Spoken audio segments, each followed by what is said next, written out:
Hi, I'm Danny. I'm a 20-year-old from Southern California with the dream of exploring this beautiful planet.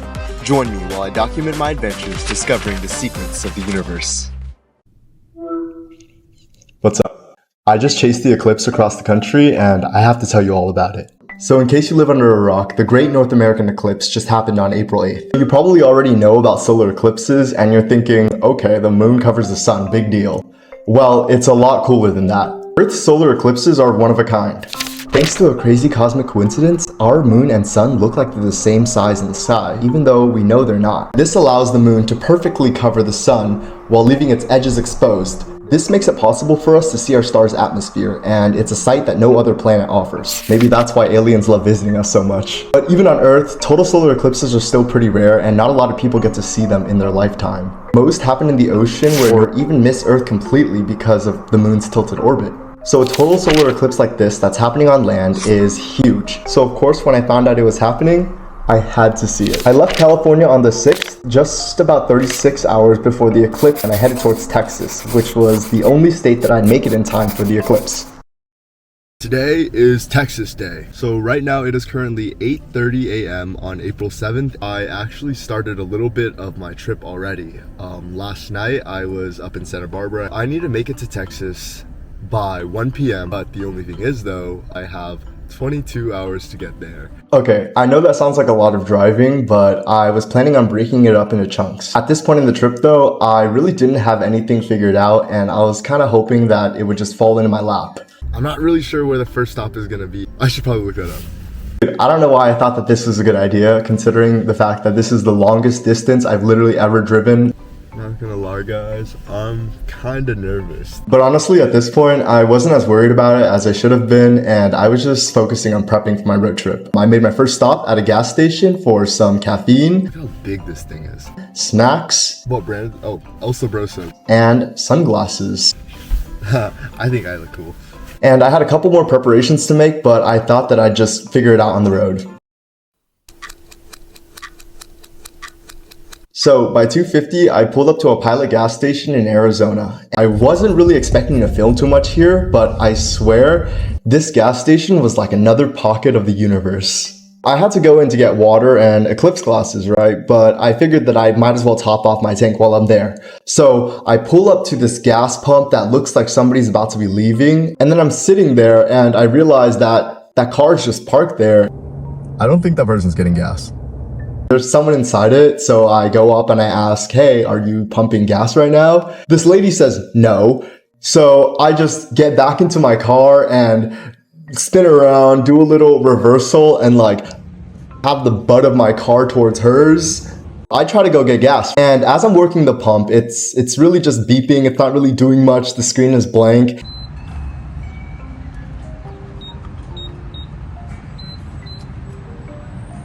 At this point, I'm just looking around, seeing if I can find like a worker that I can like ask. And then I turn and make eye contact with the woman in the car and she tells me, oh yeah, by the way, that pump doesn't work. As if she didn't sit there for the past like 3 minutes watching me. I don't know. And then I left, made my way towards another pump, and then I realized it didn't accept Apple Pay. So I had to go inside and pay on a self-checkout booth that literally humiliated me for being a broke bitch in front of the entire goddamn gas station. Card not accepted. This is defamation of character. As a business, why are you letting your consumers get slandered like this? I should be suing you for this. I had enough. I just paid with credit and I left in embarrassment. And then I realized I forgot the water again. So I went back inside and this time I got free coffee samples for reparations. Low-key, I kind of just want to walk around this huge store and just like sip on this coffee. Is that stealing? So I just bought a water and a survival kit with a stabby. I'm not sure if it's demonetized. I'm not sure if I can show that on here. The most wholesome thing I saw all trip was a guy lighting a cigarette for his grandma and their dog. Aww. And by that point, I kind of had most of my preparations done and I figured that I could just get eclipse glasses at one of the next gas stations I was going to, or even in Texas. Then I realized that I messed something really important up and the eclipse was happening way faster than I thought. Guys, I made a mistake. I calculated the time I would take to drive based on PST, but all of the times that I got for Texas are in a different time zone. So the eclipse isn't starting at the time that I thought it would. It's actually starting 2 hours earlier.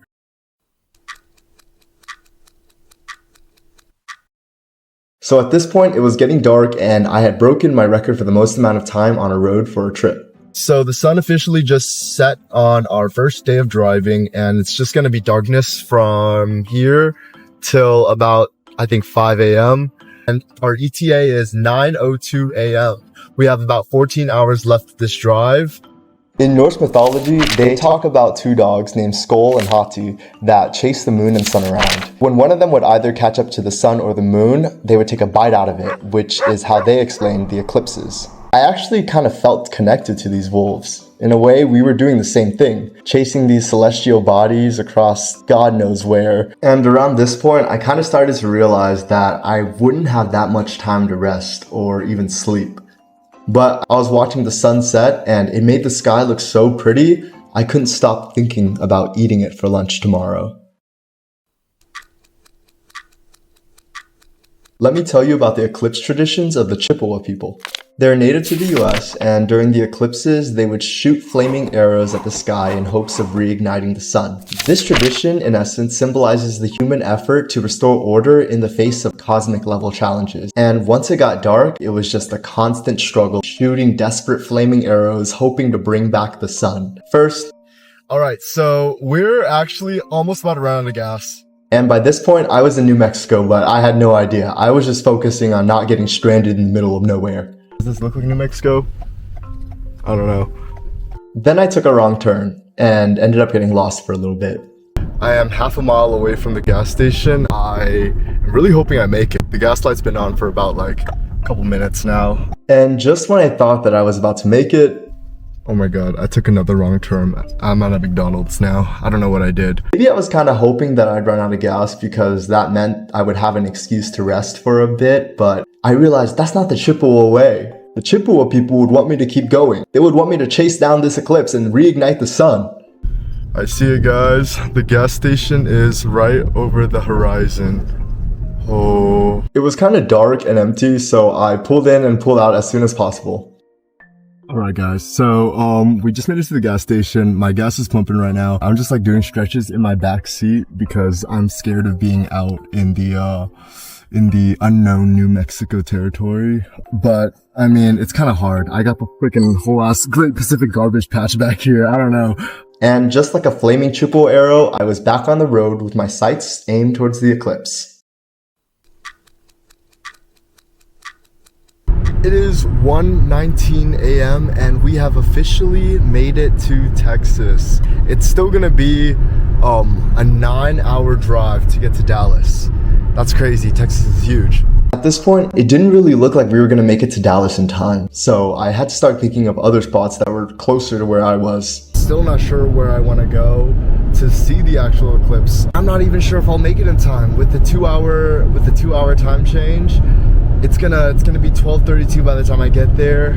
And then I was finally able to think of a place that was an hour closer to us than Dallas was. It's 3:09 a.m. We are approximately 6.5 hours away. But of course, the universe could not let me enjoy this win, and it sent another cosmic challenge my way. I actually just kind of got stranded in the middle of nowhere. So like, I got up to this point, and then my maps just straight up disconnected. I don't know what's going on. By this point, my quiver of arrows was running low, and I could not wait until daybreak. Low-key, I'm so scared right now. At the time, I had no idea what happened. I was driving down a road and suddenly my maps had disconnected right before I was supposed to make a turn. So I took the turn that I thought I was supposed to make and I ended up in a ditch on an unmarked road. Dude, I don't know what to do. I'm like stuck. But after a little bit of struggling, I managed to get out. Did I make it? Oh my god. Okay, time for a debrief. Legit, had no idea what happened. My maps just straight up disconnected, and then I started going down this route and I didn't realize, and then suddenly I'm in the middle of fucking God knows where. And then I had to drive back for service and figure out where I was. I hope I don't get ticketed or arrested or anything, dude. Like. Then I managed to get back on the right side of the road. Alright, so I'm back on the road. And just like that, take that, universe. That only added an hour to our trip. So it added the hour that we saved going to this new spot. I'm just glad that I got out of there okay and like nothing happened to my car. So I ended up driving for another 2 hours until I reached another area in Texas, and by that point I needed to figure out one more thing before I saw the eclipse. I just realized I need to get eclipse glasses. Spoiler alert, you have to stay tuned to figure out how I ended up spending $300 on a pair of eclipse glasses. The gas station I just went to didn't have it, so I'm hoping they do here. They didn't, but one of the workers did tell me that Sonic was having a promotion where they gave out a free pair of eclipse glasses with purchase of a meal. So I called them, but they said they ran out. Luckily, I had another lead. The lady at Sonic actually told me about a hardware store that had eclipse glasses, so I went there to check it out. I am at Ace Hardware looking for these sunglasses. It doesn't even look Which open. was weird because Google Maps had said it was open. In there. Where am I gonna get these glasses?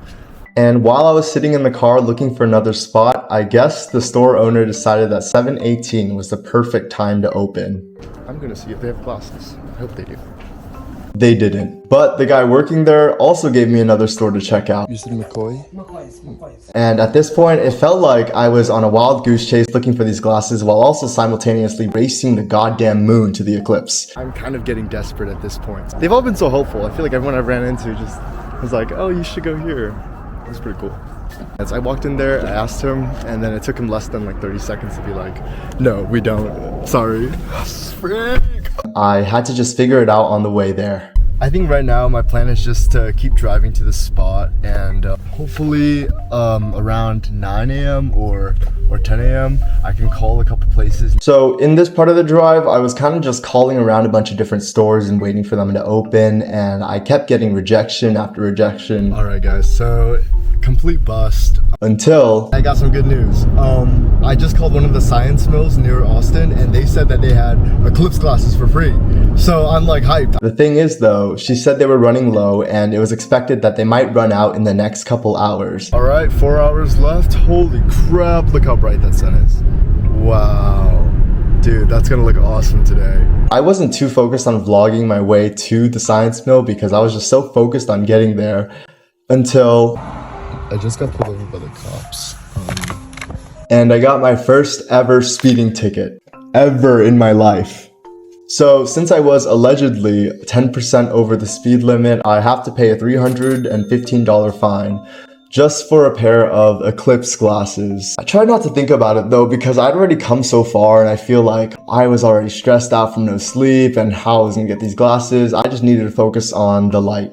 Now, I want to take a second to tell you about the Batamalaiba myth from Togo and Benin. So, the Batamalaiba believed that during an eclipse, the sun and moon are actually fighting. And during this time, they believed that community-driven efforts and human intervention are the only things capable of soothing these celestial bodies. This myth parallels the idea that you need to adapt and seek help from the community in order to overcome your struggles. Even great beings like the sun and the moon need people. And during the morning of this eclipse, as I was navigating through these desperate times, I felt the full support of the local community and fellow travelers. When I pulled up to the science mill, I was kind of worried that they had already run out of glasses. And while I was there, I also geeked out with a stranger over my camera. He was so cool. Is it a self-stabilizer? Yeah, it has a gimbal on it. It's pretty sick, huh? That is really cool. The lady working there remembered my call from this morning and actually saved me 2 pairs of glasses. What you guys saw just now was the science mill, and they had eclipse glasses. And in this moment, I did feel the support of my community of fellow science enthusiasts. One for me. The second one, I didn't manage to order a solar filter for my camera on time, so I think I'm just gonna make one out of like this thing. We'll see how it goes. But the eclipse was starting, so I had to leave. Okay, so location review. It is drum roll. Dude, that sounded booty. It's Pedernales Falls State Park. So I believe I got there around 12:40, and by that point, the partial eclipse was already happening. Well, guys, What a day. Okay, so last order of business, we need to turn this into a lens cap.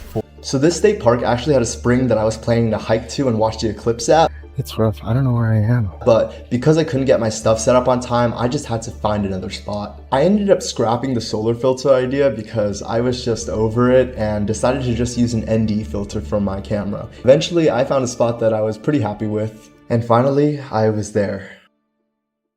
Then it kind of feels like a swarm of ants are attacking my wrist. So I checked to see, and lo and behold, of course, I got stung by poison ivy.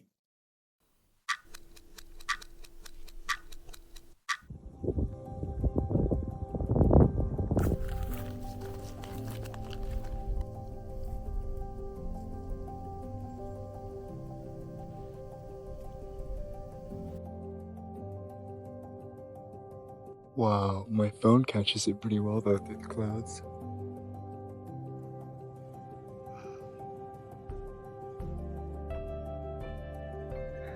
I wanted to see it, but even though I can't see it, it's okay.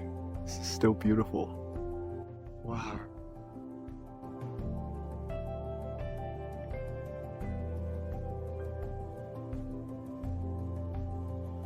Before, I had thought I understood the wonder that inspired these people to create these beautiful myths, but it wasn't until I actually had experienced the eclipse myself that I truly understood. Although I couldn't see the eclipse too well with the clouds, I thought back to what I wanted out of this whole trip in the first place, to have my own experience with the eclipse. This journey was my own modern myth. And even though the clouds covered my view, they added a layer of mystery which transformed my disappointment into a profound connection with the ancients who might have spun tales around such enigmatic moments. I was running off of no sleep and no food, but suddenly, when light returned to the earth, it was like I was running off solar energy. I decided that I wanted to stay at the park for a little bit longer and find the original spot that I wanted to watch the eclipse at. So I mustered my last bit of willpower and set my sights on finding the wellspring.